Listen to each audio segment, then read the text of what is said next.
What is up guys, Andrew here, back with another video for you. So about 4 months ago there were some new iPhones released back in October, and some of you may have heard of the XS and the XS Max. Well hey, those were supposed to be basically Apple's flagships, the ones that had the best features, the best cameras, the best displays, best of everything. But there was a third iPhone in the mix, and that one was right here, the XR. So the XR is supposed to fall into the category below its big and little brothers, the XS Max and the XS. It's not really supposed to be their flagship model because it doesn't have the best of everything, but it definitely has a lot to be spoken about. Some people might see the 10 or the XS and just be like, hey, that's the one for me, and then they go out and spend $1,000, and that's totally fine. There's nothing wrong with that. If you have the money, go for it. And then there's some people who like the bigger size of the phone, like a bigger screen. That's totally alright too. The XS Max is probably where you're at. But for those of you who like to save a little bit of money, get the best of both worlds, both the premium and the valuable end, then I'd recommend the XR for you.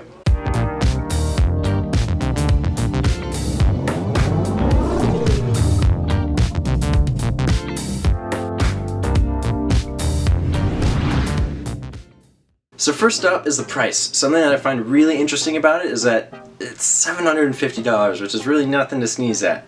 But it's definitely cheaper than the XS, and especially the XS Max, which both of those you're going to be paying upwards of $1,000 for, which is ridiculous.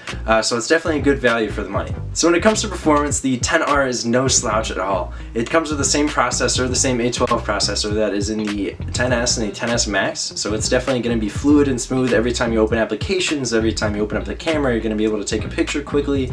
Every time you open something up, it's going to come up great and you're not going to have any issues with it. And especially like 3, 4, or 5 years down the line, it's definitely something that will still be supported by Apple with their software updates, which is pretty cool to have. The only difference though on the XR between the XS and the XS Max and that one is that there's only 3 GB of RAM versus the 4 that you can find on the XS and the XS Max. And that really just makes a difference in the way if you have a lot of applications open at one time and you go to one that you haven't opened for a while, that's when you're going to notice that it'll reload a little bit more often than on the XS or the XS Max, for example. But other than that, there's really no compromises here despite the lower price, which is awesome. And then there's the design of the phone. It's something that is really familiar and intuitive.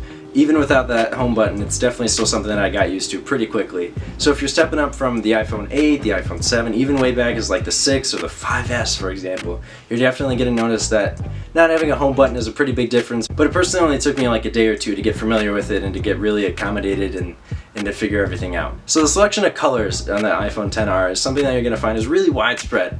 So you've got white, you've got black, you've got blue, yellow, product red, then who could forget? So when you've got it in your hand, it definitely feels good to hold. It's the size that comes in right between the XS and the XS Max. So to compare with like the iPhone 8 and the 8 Plus, it probably comes in at a size that's a little bit closer to the 8 Plus. So if you got small hands, then it might be a little more difficult to use it with one hand, but that's really not something you're going to notice too much, as I usually use my phone with 2 hands. Not really a big deal. Something of note though is that it is the thickest iPhone ever made. But that's not something you really notice. It's something that I find that doesn't really make a big difference for me, so I feel like it might not make a big difference for you. It's water resistant officially up to 3 feet at 30 minutes. It's, you know, something that is really nice to have. So next up is the thing that you're going to be looking at the most, the display. It's what's called an LCD display, which is basically what's been used on every iPhone since the original one, all the way up to the iPhone 8 and the XR. The iPhone 10 and the XS and the XS Max come with what's called an OLED screen, which is where the individual pixels on the screen can light up or go dark depending on what needs to be shown on the display. So it definitely makes a big difference with the contrast ratio, with the battery life, and just the overall viewing experience of the display. But unless you're going to be seeing the XR and the XS side by side, I really don't think it's that big of a deal. It's not something that I've noticed has been, you know, super pressing issue, so I'm feeling good about the display. So if you're super serious about having a high resolution screen or something that has an OLED display, the latest technology, then you're probably going to want to go with the XS or the XS Max or even the 10, but for me the XR does the trick. So for some reference, the bezels on the XR display are going to be about the same size as the side bezels on the iPhone 8 or the 7. So it's pretty thin bezels, not as thin as the XS or the XS Max, but it's something that I find is really immersive and it's awesome. even with that notch. And speaking of that notch, that is what houses the camera system and the Face ID sensors.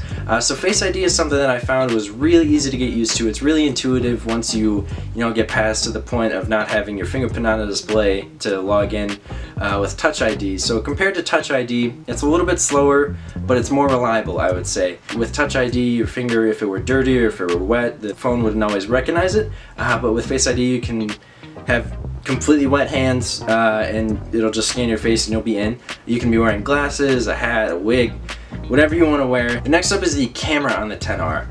So that's something that I find is really impressive. It has that same wide angle lens as the XS and the XS Max, so it's going to take really good pictures. And these are some of the pictures that I've taken with it. Another advantage of the XR is that you get portrait mode, even with that single lens. So traditionally you've had to have that second camera module just for those portrait mode pictures, like with the Plus models, the 7 Plus, the 8 Plus, that kind of thing. But for this, you just need the one lens and you're good to go, and you've got Face ID on the back camera and the front camera, so you can take some really good pictures no matter which way you're facing. And the camera also has this thing called Smart HDR, which basically enhances the color and the lighting in the photo to make it more pleasing to view. And that's something that's really cool that can only be found on the 2018 iPhone models. A disadvantage to the camera on the XR is that there is only portrait mode available for people. So if you're going to be taking pictures of your pets, your plants, or any other objects, you're not going to be able to do that with portrait mode built in. But it's really convenient for use with people, and I have had no issues with it whatsoever. Next up is the battery life on the XR, and it actually has the best battery life out of any iPhone ever. And I found that that is pretty much true. Because when I plug it in at the end of the night, it's usually at about 50 or 60%, so I could get easily 2 days out of this phone, which is awesome. So the question kind of becomes not whether the XR is worth paying $750 for, but kind of whether the XS and the XS Max are worth paying more than $1,000 for.